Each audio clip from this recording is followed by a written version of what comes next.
¿Qué tal? Muy buenas tardes, días, noches, depende de la hora en la que estén viendo este video. Vamos a seguir con las charlas con los artistas que están participando en la Bienal Barco, en la primera Bienal Barco de Arte Contemporáneo. En esta ocasión nos toca hablar con Óscar Aguirre, un viejo conocido, un viejo lobo de mar de las artes visuales en Guanajuato. Bienvenido, Óscar, ¿cómo estás? Qué gusto verte. Gracias, Leo. Gracias. Saludos a todos. Bueno, para irnos directo, porque las charlas con todos los artistas son realmente breves, vamos a publicar una semblanza de la obra de Óscar Aguirre en el post que estamos publicando en este momento. Pero podría decir a grandes rasgos que Óscar Aguirre es artista visual, nació en Durango en 1961, ha realizado museografías, curadurías, ha estado involucrado en varias instituciones culturales de Durango y de Guanajuato, particularmente en el Nigromante, si mal no recuerdo, Sí. Bellas Artes, en Kunsthaus Santa Fe, y ahora tienes una asociación, ¿no?, que se dedica también a la promoción de las artes y a la educación artística. Es un taller y al mismo tiempo es más bien una ONG que ayudamos a niños con arte terapia. Es una combinación de arte para la gente que quiere aprender arte y arte terapia como ayuda. Las dos. Qué buena onda. Independiente completamente. Muy bien.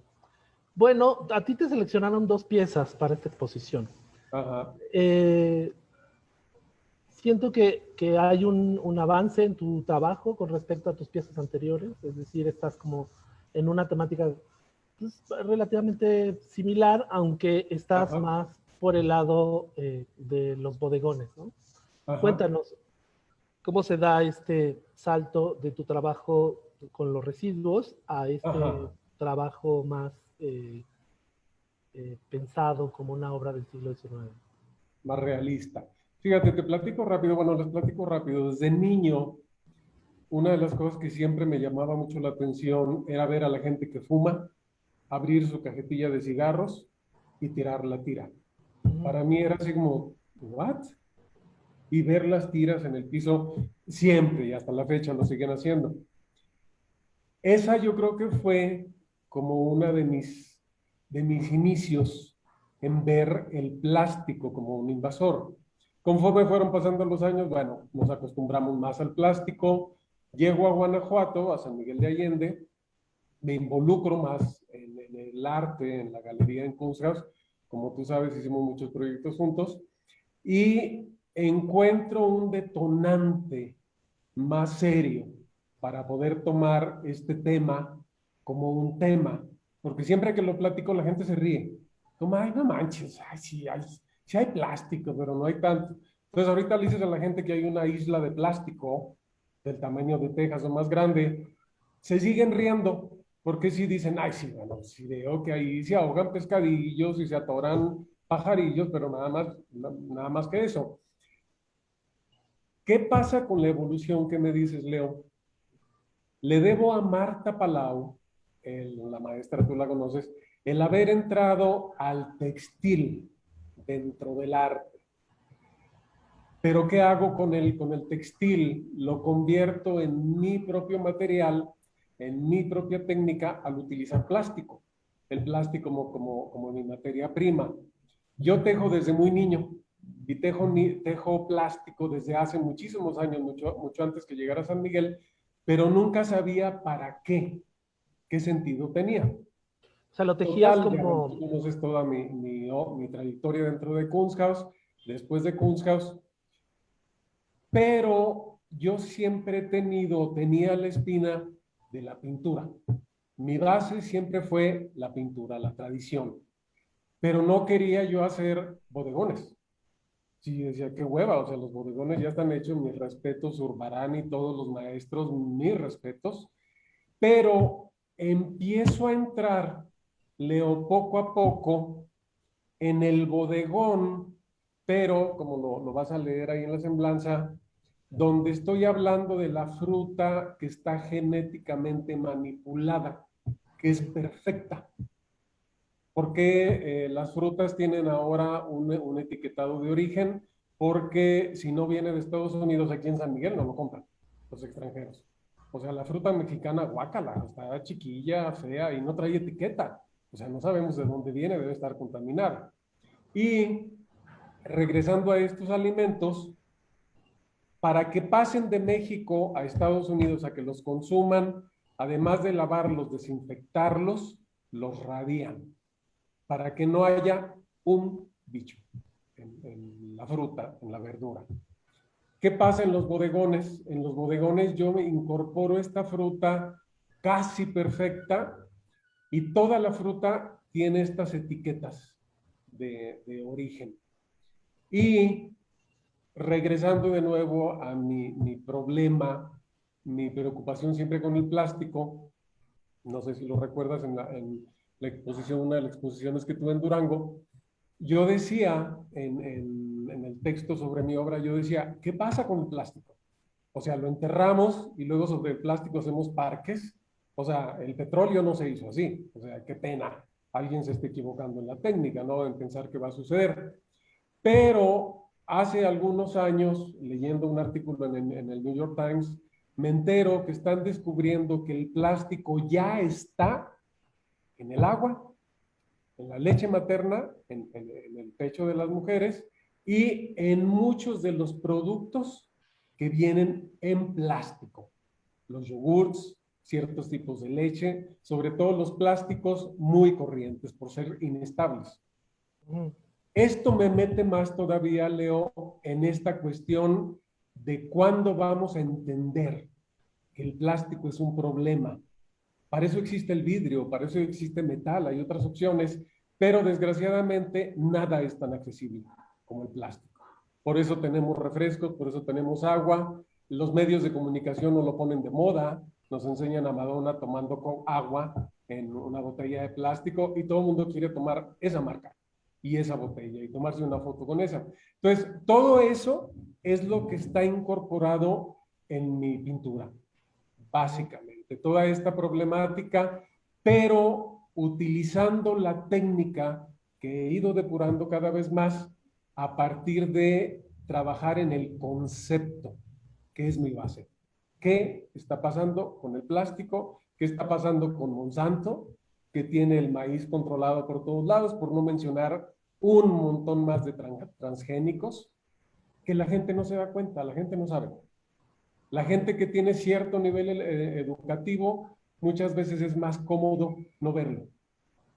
Ya te dicen, ay, qué exagerado, no pasa nada. Cambio climático, ay, no, no, no, qué exagerado, no, no tiene nada que ver con eso. Y desgraciadamente sabemos que todo está relacionado. Básicamente, vamos por ahí, básicamente. En alguna de las pinturas, en balance, siempre hay una botella de plástico escondida por ahí detrás entre el balance y la botella siempre está rompiendo el balance que hace la fruta o los objetos. Otro elemento que incorporo son objetos de diferentes culturas, porque es un problema que está sucediendo en todo el mundo.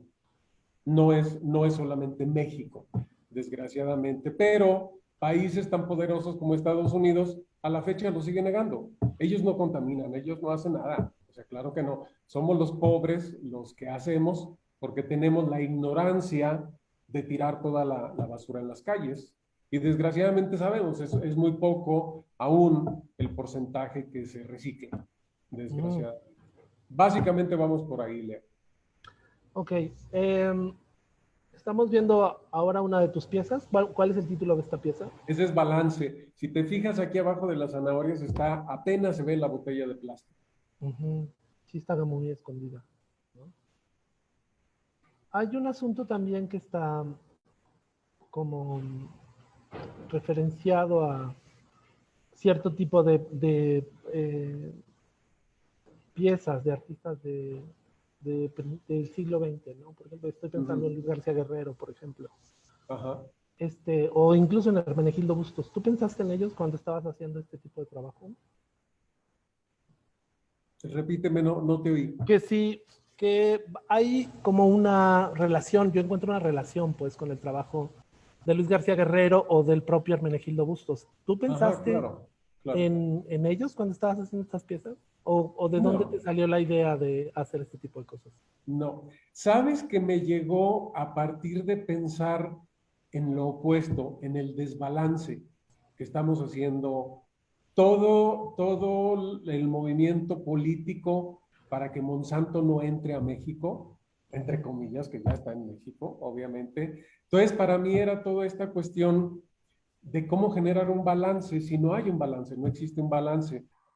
Entonces, te digo, por mi interés de regresar a la pintura, de hacer un homenaje a los grandes maestros, te repito, como Zurbarán, a los grandes maestros de la pintura, pero en un sentido más hacia mi concepto, hacia lo que yo quería hacer. Y definitivamente hay muchos artistas que están trabajando hacia las cuestiones de la contaminación en todas las vertientes que existen, definitivo. ¿Por qué tus piezas están en estos fondos neutros? Siempre utilizo diferentes fondos, no hay una variante. Nunca hago un prediseño. Siempre hago un fondo y a partir del fondo empiezo a bocetear. Normalmente empiezo por la parte de abajo, en este caso ves las dos porcelanas chinas. Mm. Esa es normalmente mi manera de empezar, pero me voy a diferentes colores. Puedo usar ocres, puedo usar azules, puedo usar verdes, por decirlo. No uso una paleta en específico. El otro, si te fijas, el de suspensión, es blanco, es completamente blanco. Ujú. Digo, a mí me hizo pensar en una especie de mantel blanco, ¿no? De objetos dispersos sobre una mesa. No sé si lo pensaste así o por qué estos en el caso de esta pieza, por qué los objetos flotan por todos lados. Porque empecé a explorar una cuestión de pensar que todo esto en un momento iba a explotar, íbamos a llegar a un límite. Digo, ya no podemos comer más plástico porque no sabemos qué tanto plástico viene ya en los alimentos. Pero a la hora que ya lo estaba pintando, dije, no es una explosión, dije, es una suspensión. Ujú. Todo está como aletargado para ver qué va a suceder. El gobierno va a empezar a hacer algo que no les corresponde. Los que utilizamos el plástico somos nosotros. Nadie nos forza a comprar una bebida en una botella de plástico al final, ¿no? Entonces, Claro. va un poco más hacia este análisis, te digo, del balance y desbalance, y en este caso de esta explosión que termina siendo más una suspensión. Estamos en suspensión en nuestro tiempo. ¿Cómo cómo entrarían las dos piezas de Oscar Aguirre en la temática de gastronáutica, de esta temática de la Bienal de Arte Contemporáneo? En la forma como vemos los alimentos, cómo ha cambiado, porque normalmente íbamos a un supermercado, llevábamos la bolsa de papel, la canasta, dependiendo, y lo adquirías. Ahora lo que te decía, vamos a un supermercado y la gente primero, mucha gente, no todo, yo no compro nada con etiquetas, Ujú. este, tienen que buscar primero el destino de origen, de dónde viene. Es lo que yo tengo como este sentido de por qué. O sea, porque aquí en el taller, justamente el porqué de los objetos de diferentes países, en el taller tengo alumnos, es una de las particularidades de San Miguel, vienen alumnos de todo el mundo. Tengo alumnos de Japón, tengo alumnos de China, tengo alumnos de Australia. Y cuando ven mi obra y empezamos a platicar, es muy interesante cómo su problemática es similar, pero diferente por su cultura. Obviamente no, pero al final termina siendo un problema. ¿Qué es lo que sucede? Si son países ricos, bueno, ya tienen un sistema establecido para que la basura, el plástico, se vaya al reciclaje y a la reutilización. En México todavía estamos iniciando ese proceso. Aquí San Miguel el sistema de basura es malísimo, malísimo, malísimo. Entonces, donde quiera ves que se van quedando bolsas de basura y demás. Entonces, por ahí es por donde entra esta parte de la bienal, de hasta dónde sigue siendo 100% alimento, hasta dónde viene realmente alterado, hasta dónde viene manipulado. Tengo unos amigos aquí en San Miguel de Allende que producen fresa y la venden en Estados Unidos. Siempre me traen la fresa que no se va a Estados Unidos, que está increíble, deliciosa y hermosa. Cuando me enseñan lo que se va a Estados Unidos, Leonardo, seguro que la has visto, es increíble, parecen de plástico. Son enormes las fresas. No pueden tener una mancha, nada, absolutamente nada. Y ellos de aquí ya la sacan con cierto nivel de lavado y desinfección. Pero ellos me decían, dice, cuando a nosotros nos toca llevarla y que pase la frontera, dice, las entregamos donde entran a la radiación. ¿Qué es lo que dicen? Como, ¿por qué? O sea, si está limpia, está desinfectada, ¿no? Entonces, es toda esa alteración de los alimentos, hasta donde todavía sigue siendo un alimento natural. Oye, ¿y por qué pones insectos y pájaros en tus... Bueno, Porque se también han un gusano. visto, ajá, porque se han visto afectados por el problema. Si tú recuerdas, mis nidos de plástico hacían la referencia a que las aves se están adaptando al plástico. Tengo en una de mis instalaciones, no sé si la recuerdas, un nido que me juntó, me regaló una de mis alumnas, que está tejido completamente en plástico, pero es un nido que se cayó de un mezquite y es 100% plástico. Entonces, todas estas especies, al final todas, porque no se está escapando ninguna, beben agua, consumen parte de esos alimentos, van y toman ese néctar. Entonces, a todos nos está afectando, desgraciadamente. Las flores, las plantas, igual, no sé si has comprado flores en Costco. Alguna vez me acuerdo que las compré y leía la etiqueta por curiosidad y decía que no la tiraras a tu composta, que la tiraras a la basura. Me acuerdo que fue la última vez que las compré, dije, bueno, ¿qué traen? O sea, ¿qué líquido o qué preservativo les ponen para que te aconsejen que no la uses en tu jardín, que no la tires en tu jardín? Hasta ese punto, perdón, llegamos. Claro. ¿Tú no has hecho ningún tipo de investigación en torno a cuáles son algunas de las soluciones para el uso del plástico y no lo has usado en tu trabajo? Desgraciadamente, a nivel científico, Leo, la única solución es dejar de utilizarlo.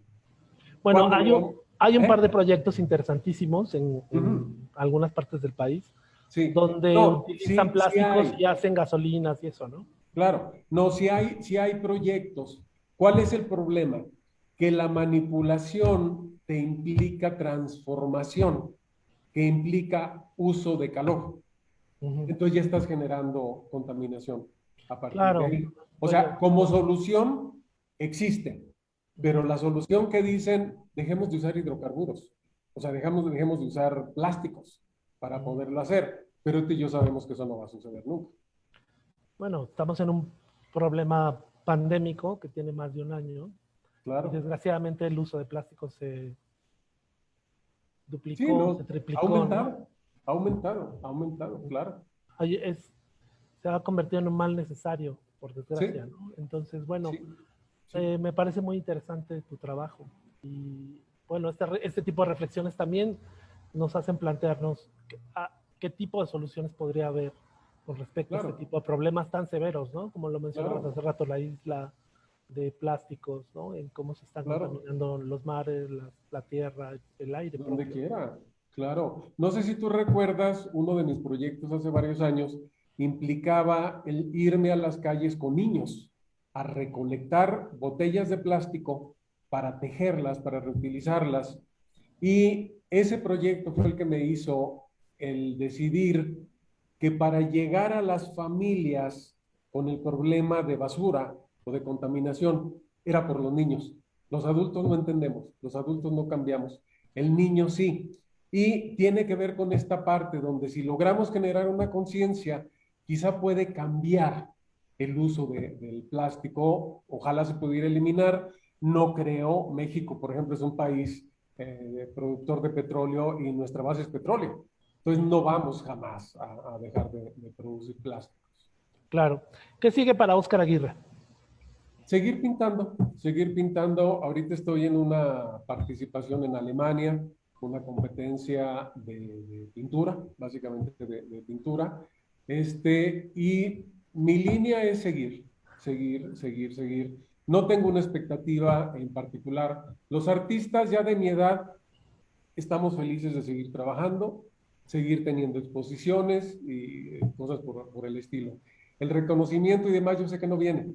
Los curadores ya se van sobre lo que está pasando nuevo, entre comillas, que muchas veces es una repetición de lo que otro artista ya hace, entre comillas de nuevo, ¿no? Entonces, mi fundación o mi ONG ha ido creciendo, me quiero enfocar en eso porque si alguien necesita ayuda, son los niños, que son nuestro futuro, para evitar lo que tenemos de gobierno en todos lados, a los políticos que tenemos en todos lados, pero igual a cualquier tipo de profesionista que no tenga conciencia. Entonces, mi trabajo va por ahí, el arte me ha ayudado mucho a llegar hacia ese punto y poder tener esa proyección con ellos. Pero Oscar sigue haciendo su obra, mi textil con plásticos sigue ¿cómo te diré? Como en boga. El textil me encanta, te digo, Marta Palau es la culpable de eso porque ella me inspiró. Y seguir ver de alguna manera reinventándome. Se dice mucho ahorita que ya no inventamos nada, todo está hecho y estoy completamente de acuerdo. Estoy completamente de acuerdo. Pero yo creo que los límites los ponemos nosotros. El que quedes en una bienal, no quedes en una bienal, ganes, no ganes, no debería de ser tan importante para hacernos seguir o hacernos parar. Yo creo que simplemente es un reto, o debe ser un reto para nosotros. O sea, nunca va a faltar que se seleccione a un amigo en vez de seleccionar a quien lo merece. No importa, no importa al final. Yo creo que tú como artista sabes tus capacidades, sabes lo que tienes, sabes tu nivel, igual estoy yo. Yo sé dónde estoy, estoy encantado con la evolución que he hecho y a seguir, a seguir, a seguir. No hay otra. Muchísimas gracias, Oscar. Leonardo, al Nos contrario, vemos y muy encantado, pronto y muchísimo gusto. felicidades. Igualmente. Y amigos, nos vemos pronto en otra charla con uno de los artistas que han sido seleccionados para la Bienal de Arte Contemporáneo Barco 2021. Hasta muy pronto.